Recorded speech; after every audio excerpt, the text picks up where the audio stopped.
Salut tout le monde, bienvenue sur Actu MMA. Alors ce week-end, Saladin Parnasse a réalisé une troisième défense de titre chez les poids plumes du KSW. Alors maintenant, on va se demander c'est quoi la suite pour lui. Est-ce qu'il a encore des challenges à relever au KSW ou est-ce qu'il a fait un petit peu le tour de l'organisation? On va discuter de tout ça comme d'habitude avec Anthony. Let's go!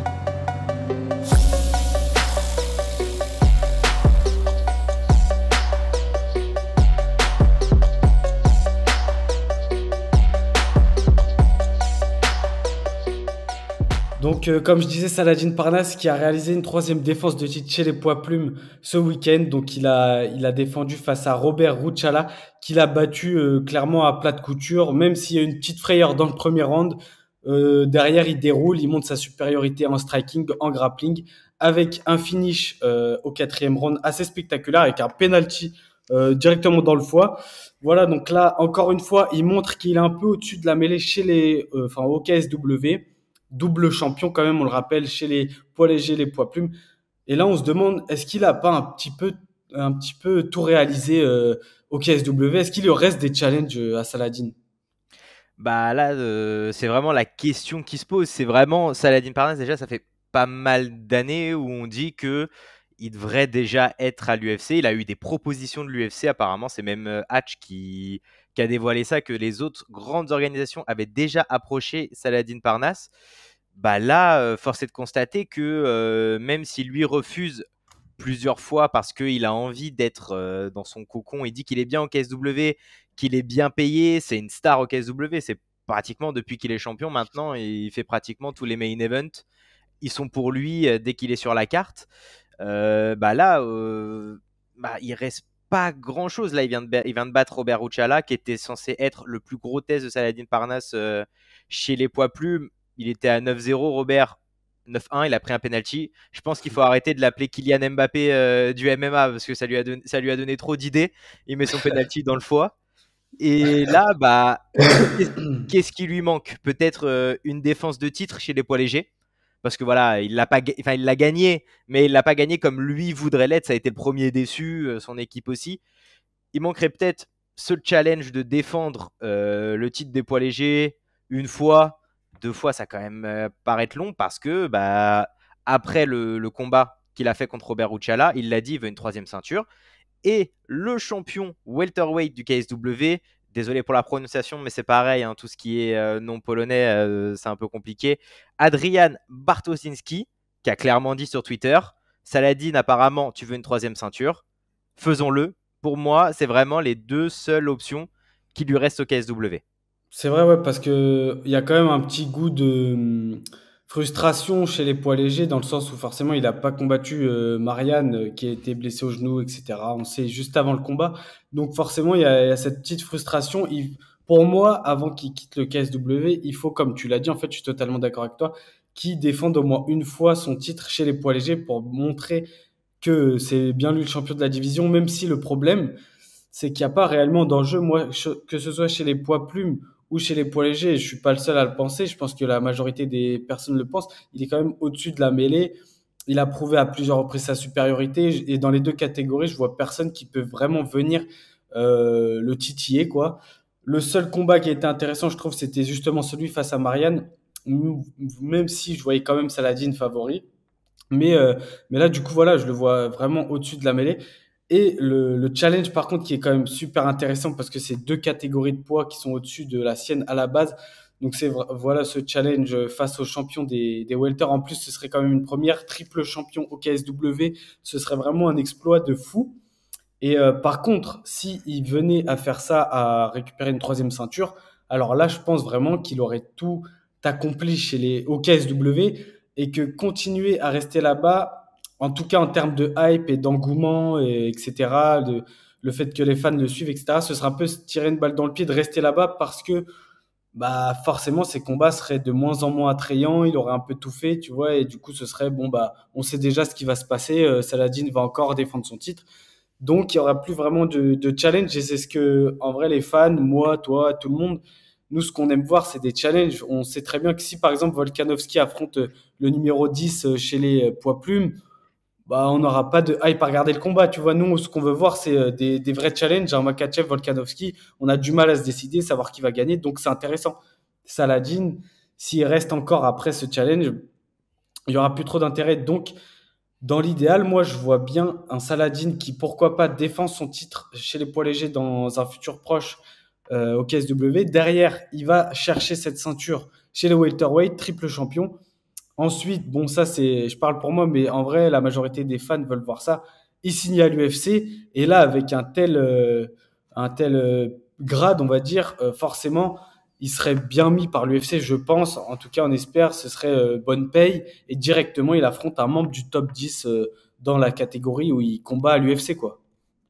Ouais, bah ça serait dommage un top 10. Enfin, s'il finit triple champion, ça serait dommage d'affronter un C'est top vrai. 10 et pas un top 5, quoi. Au moins un top 10, Ouais, au moins, au au minimum, minimum. voilà, au minimum un top 10, au moins un top 10 dangereux, tu sais, un genre de prospect ou quoi que ce soit. Mais je suis plutôt d'accord avec toi, ou on est bien d'accord sur qu'il y a une seule ligne directrice maintenant pour Saladin au KSW, c'est c'est le challenge. C'est vraiment le challenge qui le fera rester parce que bien, il est jeune, Saladin, il le dit à chaque fois, que sa carrière peut s'arrêter à un moment ou un autre et il veut profiter au maximum. Et je pense qu'on est d'accord tous les deux pour dire que même s'il reste au KSW, est-ce que c'est réellement profiter au maximum de son sport si c'est juste défendre ses titres voilà, tous les 4-5 mois voilà, c'est peut-être pas si intéressant que ça. Comme tu l'as dit, il veut du challenge. Donc, il veut asseoir sa domination chez les légers, la défendre, prendre le titre welterweight, on est d'accord. Mais après, même s'il n'a pas le troisième titre, c'est pas grave. Enfin, on va pas lui cracher dessus sur une défaite deux catégories au-dessus, qui potentiellement un mec qui combat en 77 kilos, le jour du combat, il est à 83. Enfin voilà, faut savoir que Saladin est quand même un lourd poids plume, mais pas un très gros lourd poids léger. Donc on verra si le combat se fait. Je pense qu'on fera un podcast là-dessus. Mais en tout cas, pour la suite, avec le fait de s'entraîner avec Cédric Doumbé au PFL, est-ce que tu penses pas, enfin Cédric Doumbé est au PFL, il s'entraîne avec Saladin Parnasse pour bien faire la phrase.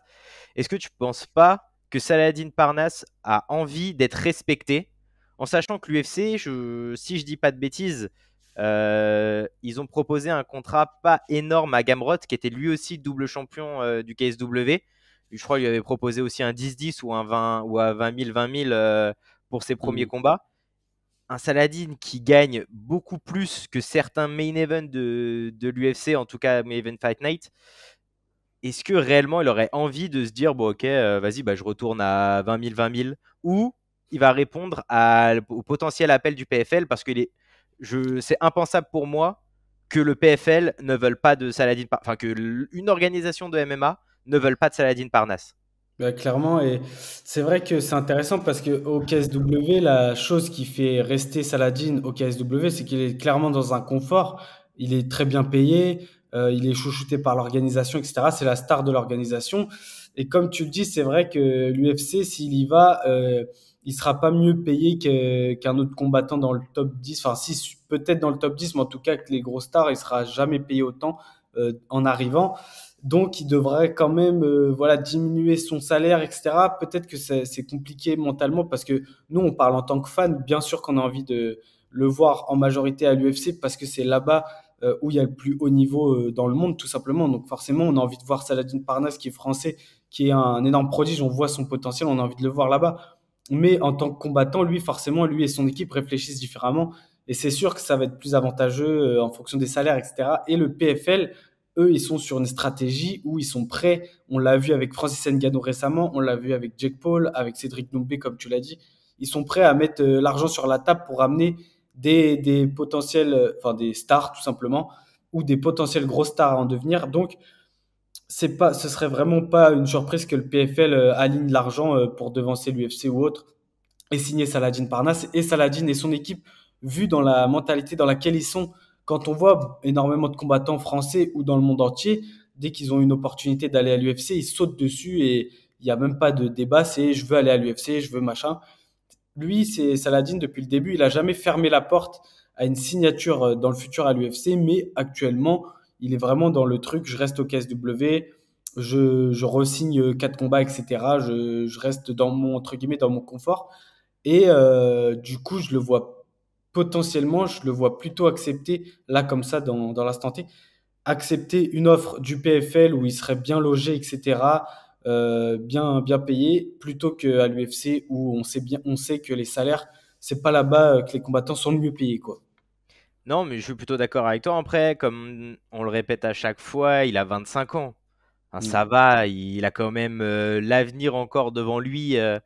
Donc, ça serait pas un problème pour lui d'aller au PFL et pourquoi pas après aller à l'UFC.